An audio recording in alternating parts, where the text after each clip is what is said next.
Hi guys, so in today's video I set myself the challenge to paint this orc big mech in under an hour. And did I do it? Well, stick around to the end of the video and I'll let you know exactly how long it took me to paint this chap. As you can see, yeah, he does live up to his name. He's a gorgeous looking big mech, and yeah, absolutely love how I painted him and doing the basing, which is something I'm doing a lot more of. Right, so let's get cracking, and well, we'll start from the very beginning where we open the box. So whilst I am powering through my pile of opportunity, or pile of fun as I prefer to call it, you'll have seen the video of me showing you all the boxes that are on top of my shelf. Every now and then I do get easily distracted when I see something else like this chap, and yeah, I get him instead of painting my stuff that I've already got.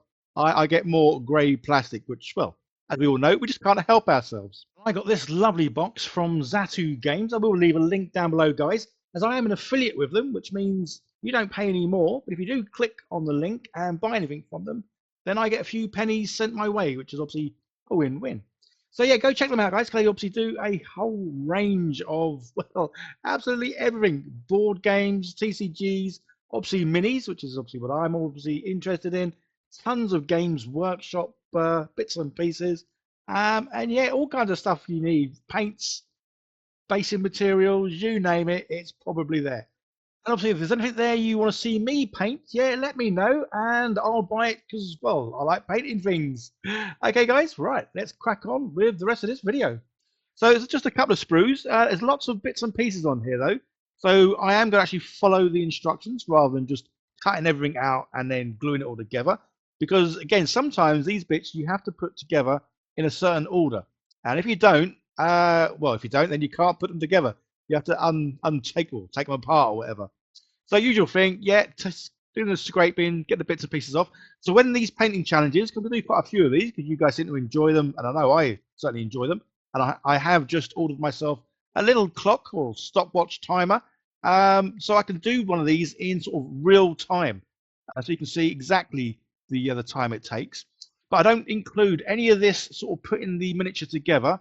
I don't include that in the hour timer, or that's how long I've set myself for this challenge, because obviously, as we all know, sometimes it can take a while to put the bits together, and obviously do the basing or whatever it is. So this is what I'm going to be calling preparation time, and this isn't included in the hour painting. But then again, I am calling it a 1 hour painting challenge. So this bit, yeah, this bit isn't painting at all.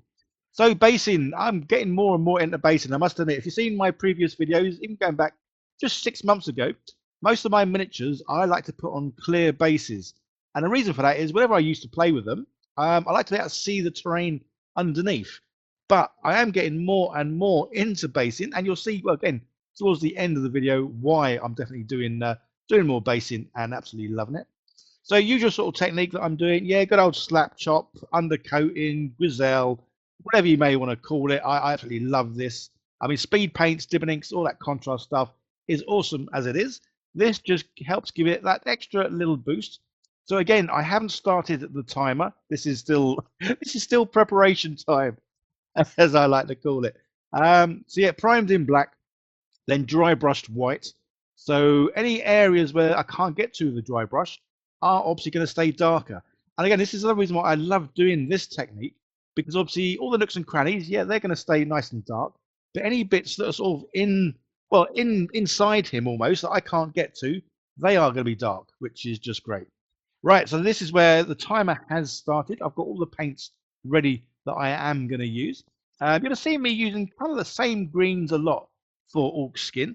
With the speed paints, I think I've got about 12 or 13 different greens.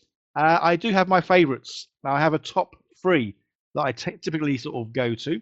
The same with pretty much all the other sort of colours, like the browns, the blues, the purples. Even though there's loads to choose from, I still have my sort of top preference. I'm guessing, do you guys do the same? Let me know in the comments which ones you like to use. So obviously, typically the colours I do use a lot of are obviously green, because I like painting with green skin, or browns for obviously leathers, straps, boots, that sort of stuff. And again, this was one of my favourites, dark wood. You'll see me use this a lot. In fact, I am kind of running out, so I might need to buy another brown wood or find myself a different brown to be my favourite. So yeah, so the brown, the green, the blues, reds, and yellows. They're sort of obviously the typical colours that I like to sort of use, especially with orcs. This is another reason why I absolutely love painting orcs. You can't go wrong with your colour scheme unless obviously you're trying to do a certain colour scheme. But typically orcs, they can be bold as you want. Or for the image on the box, yeah, it's quite dark, the old armour. I didn't want dark armor, so that's why I'm going with this lovely radiant orange, one of my favorite colors because, well, I love orange. But yeah, the deepening orange, absolutely love this stuff. I do typically give things 2 coats. I do love the dipping inks because they are more fluid, but it does make them a lot sort of obviously clearer. So yeah, typically, well, sometimes I say typically. I know what I'm waffling now. Yeah, I do give them 2 coats, let it dry, and then go over it again once I've oh yeah, once it's dried. Yeah, as you can see, guys, I don't script my videos. I just go on and waffle and well, talk about what I'm doing really because I say I love doing this. And obviously, orcs. If you see my desk, guys, I've got an orc trike, an orc buggy. I've got Gaz on my desk. I've got another big orc war boss. I've got orcs on squigs. I have definitely gone. I've gone orc mad. But the thing is, though, obviously Armageddon, obviously pre-release, yeah, a couple of days ago. So I'll be getting my box, obviously, what was it, the 20th? I actually can't wait because I will be painting definitely all the orcs first from that set, that's for sure. And let me know down below if you do like me doing these speed painting sort of challenges, competitions that I set myself. As yeah, I can definitely do more like that just to show you, well, if it is possible to get your army painted in super quick time. So I didn't want to do too much, obviously, sort of metal on this guy, but I've gone for this one, which is a nice sort of shiny, well, kind of reddish sort of copper, which I absolutely love. And there's just a few final little pieces just to sort of paint on here, especially these little sort of sharp pokey bits. Guys, why do they have these? I'll have to admit, obviously, I like the fact they have these little extra sharp bits, but yeah, do you know why they have these? Because some of them obviously don't really represent or aren't needed there because they're not sort of broken.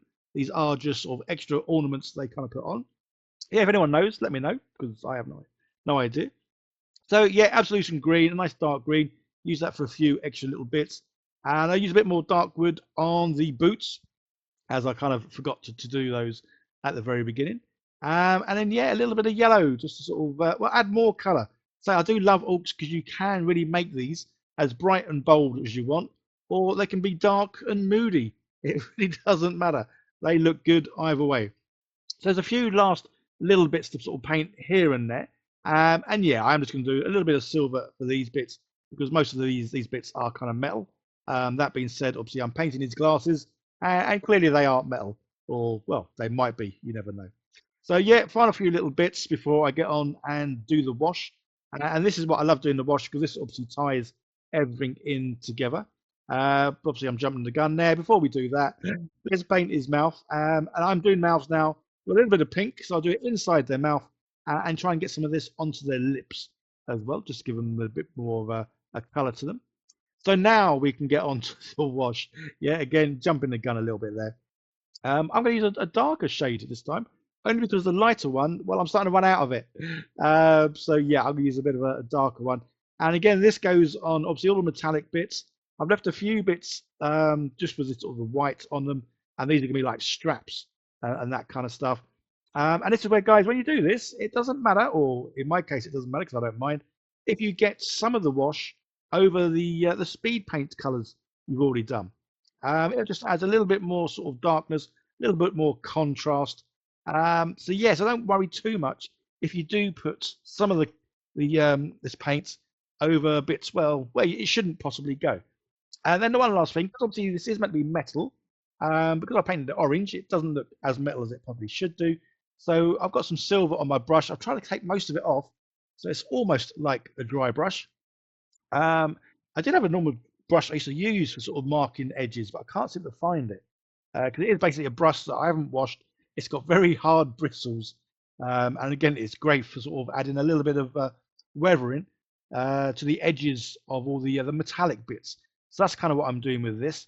It does look better in real life. I think the lights that I'm using, because it's quite near the miniature, it is making it look a lot brighter.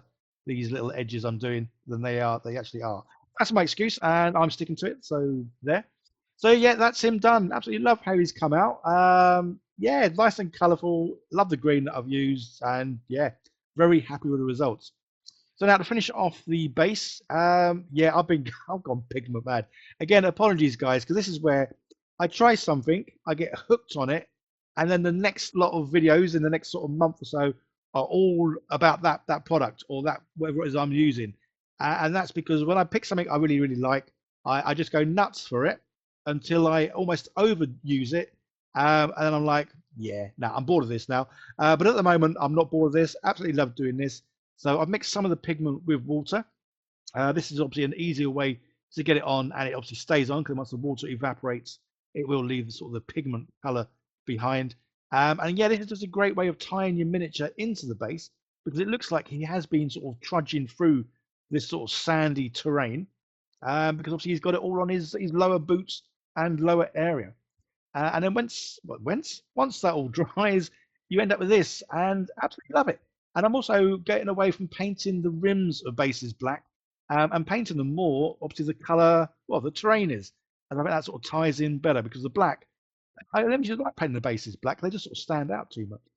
But there we go. Say the base, yeah, love the base, love the miniature, love the colours, love absolutely everything about this. Yeah, absolutely awesome.